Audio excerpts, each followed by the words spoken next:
Hi mommy, so we are now up for another vlog, and for this vlog we are going to have a product review of Phanpy double electric breast pump. Ayan, okay. So first muna, let's try to look at its physical appearance. So you will see here that Phanpy double electric breast pump has two colors, green and pink. One thing that is really attractive about this breast pump is that yung color niya, yan, talagang sabi nga, it looks like candy, no? Candy colors. Now, let's try to look at the motor of this breast pump. Ayan, ito yung motor ng breast pump ng Phanpy. Looking at it, it's very handy. Sobrang handy. Okay? So, it has 10 expressions mode on massage. Ayan, turn on natin. Later, ayun go yan.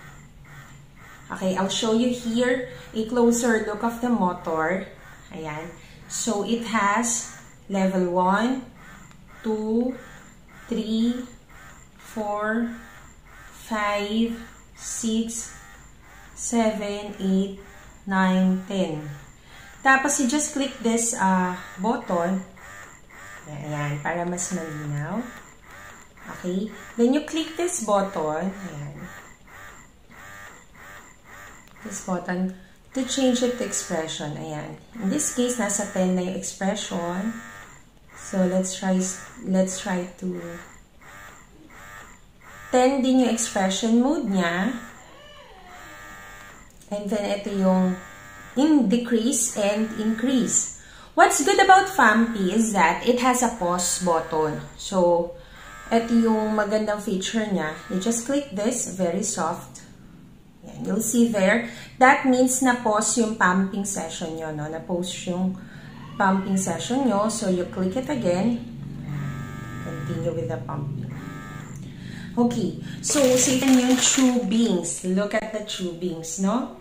Ito yung tubings ni Phanpy. So, since we have here the color green or mint green, ayan, even the tubings has mint green. So, this is the tubings of Phanpy. So, one thing that you would be, how they call this, something that is really recognizable about Phanpy is that yung tubings niya is really suited to the motor. So, how do you do this? This one, sa side. Okay. So, that's it. Very simple, diba? Here is the bottle of Phanpy. So, let's try to look at the physical appearance of this. Let's start with the flange. As what you have observed, this is something that is really good about Phanpy because the flange is silicone. Ayan, silicone yung flange niya. And then, looking around, it has a bottle. Nakasama na rin with the set. And the bottle is 7 ounce. Okay. And if you are going to connect the tubings to the bottle, ayan, as simple as this one. Okay, that's it. Make sure that you really put it, insert, okay? Yeah, make sure that you really insert, and that's it. So, it also has a valve. Now, as what you have observed, I only have one bottle here because later on, okay, after this introduction, after looking at the motor, the tubings, and a set, or rather this bottle, I will show you now how to assemble the parts of Phanpy. So, are you ready for the tutorial on how to assemble Phanpy? Come on, and let's start. Okay, so ito yung pinaka-itsura ng bottle ng Phanpy once na na-assemble mo na siya. So, how are you going to come up with this kind of bottle? So, first, these are the parts. So, let's try to count the parts of the Phanpy. So, 1, 2, 3, 4, 5, 6, 7. So, meron tayong 7 parts to assemble for one bottle. So, ito yung pinaka-base niya. Okay? So, this is where you will put everything. So, let's start with this one. Ito yung pinaka-rubber to make sure na yung milk bottle is talagang in place and ma-airtight. Next is that we have the valve. We are all familiar with the valve, but something is different with this one, ano. Usually, ang valve, nilalagay natin siya na parang siya yung nakalabas. But in this one, yung valve, i-insert natin sa loob. I'll show you pag ganyan para makita nyo. So, in this one, dapat nakapasok yung valve sa loob ng pump. There. Okay? Yan. And then, after that, ito yung pinaka-backflow protector niya. So, it's bigger than the usual. One thing that I can really say about this pump is that yung parts niya talaga exclusive sa kanya. Okay, hindi siya ganun ka-hackable. If you have other pumps kasi, say for example, you own multiple pumps, maganda sana if you can hack it with each other. But nevertheless, it's doing a great job talaga. So, Phanpy is really exclusive talaga sa pump parts niya. Ayan. So, that's the backflow protector.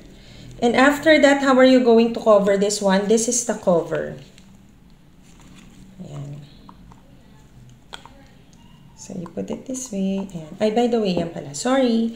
Okay, yung backflow protector pala niya, ganyan. Okay. So, next, close natin siya. Then, ayan. Mafe-feel mo naman na once na tightly closed na siya, so it means na okay na.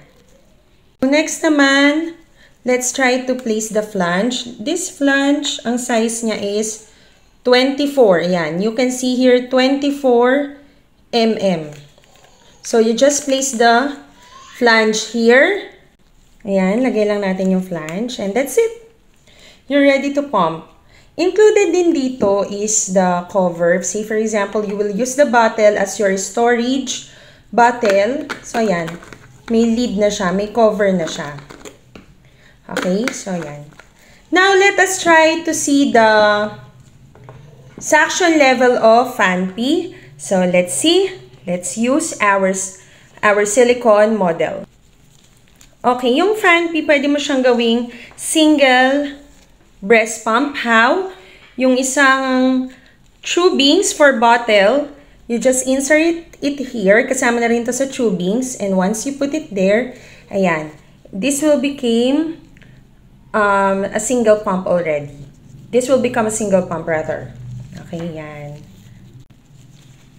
Okay, yung Phanpy, double electric siya, but you can make it a single pump. How? So, you just insert it inside this one. Okay, once you insert it, ayan, it will function as a single electric pump already. So, let's try its suction level. Okay, start tayo sa suction level. Let us begin first with, let's turn this on.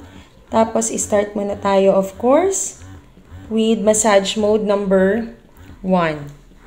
Okay, so this is massage mode number 1. Okay, so you can see yung suction level niya. Let's have massage mode number 2.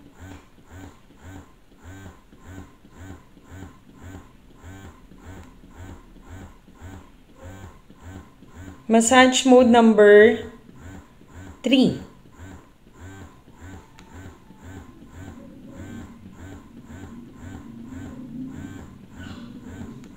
Next, massage mode number 4.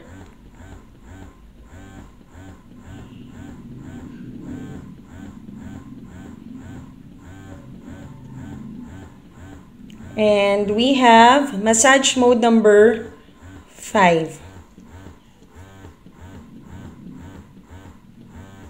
Okay, so this is the massage mode. This is the suction level. You will now be able to visualize how it works, how the suction works. So let's change this to expression mode. Let us begin with number 1, expression mode. So number 1 expression mode is almost similar to massage mode, na very light. Let's try expression mode number 2.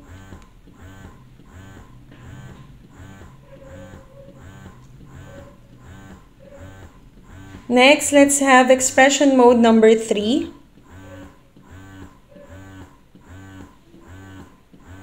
Alright.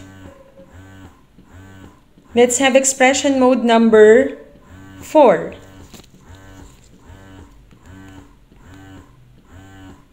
Ayan. Very light pa rin. By the way, the flange size is bigger than the breast that I am using, the breast model that I am using. So technically speaking, don't base your flange size from this model, ano. If we are going to really measure your flange, this one is a visualization ng flange na bigger than the nipple size. Let's have the massage expression mode number 5. Ayan. So, what's good about Phanpy is hospital grade to, pero makikita nyo how smooth is the suction level. Very mild lang siya, but then yung motor niya, small but terrible talaga. Ayan. Ito, this is number 6 now. So, ito yung sinasabi ko a while ago that you can post this one. Try natin post. You just click this very light. Ayan. Nag-post tayo ng session. So, this is really good, ano? If na-interrupt, hindi mo na kailangan mag-repeat ng session na maiiba rin yung time. So, this is what's good about Phanpy. So, start natin. Next, let's have number 7. Okay, this is expression number 7. Next, let's have expression number 8. Ayan. So, medyo lumalakas na siya, no?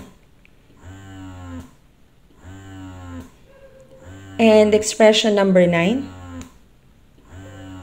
So, by the way, thank you very much, Breast Pumps for Rent, for this chance na magamit ko tong Phanpy without buying it first. And you know what's good about renting is that you'll get the chance to try the pump first before actually purchasing it. No? Especially pumps are, you know, not all pumps are cheap, not all pumps are affordable.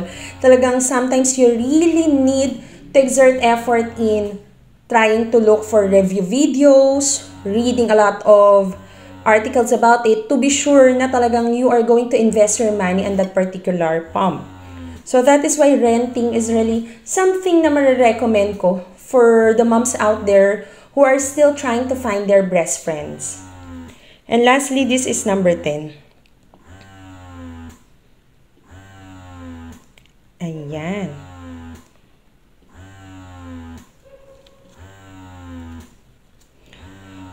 Okay, so that's it, mommies. I hope na through this suction level, you get the chance to visualize the suction of Phanpy. And at the same time, narinig nyo rin yung motor niya, no?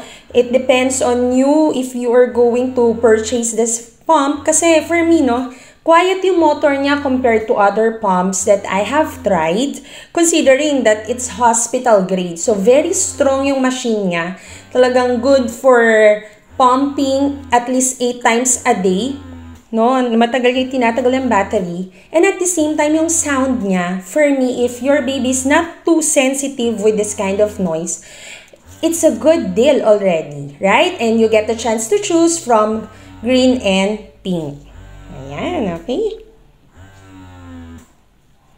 So, I hope that this suction level review helps you to visualize whether you would like the suction or the expression and massage mode of this pump. Let's turn it off. Okay. Okay, so there. I hope that you have learned something from this vlog. So that's it, mommies. If you have learned something from this vlog, I hope that you'll click subscribe, you like this video, and of course, share to other mommies who are looking for a good review about Phanpy pumps. Okay, so happy pumping, mommies!